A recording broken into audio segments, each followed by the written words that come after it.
आज बंद केमती चलती आज कांग्रेस तरफ ओडिशा बंद डाकरा दि जाइए अन्य विरोधी दल मैंने जोग देती आज जटणी नगर ठार आम पिकेटिंग करुचु सबू बैंक ऑफिस एवं प्रति व्यवसाय प्रतिष्ठान सब बंद करुचु समस्त सामिल होती आम चाहूँ ये झील तो न्याय मिलू संपूर्ण भाव में यही भाव में हजार हजार झील आज निर्यातिता एवं निर्यातना दृष्टि आम भावुँ ये सरकार बदलवा दरकार मुख्यमंत्री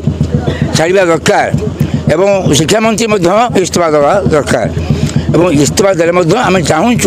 आगामी दिन में कि भाव ये नारी निर्यातना आ न धन्यवाद। कौन चेतावनी देवा चाहूँ सरकार को आगामी दिन में यदि आगामी दिन में यही भाव में चलो निश्चित भाव में आम सब राजरास्ता को बंद करूँ समस्त जिन सब बंद करने चेष्टा करूँ। धन्यवाद।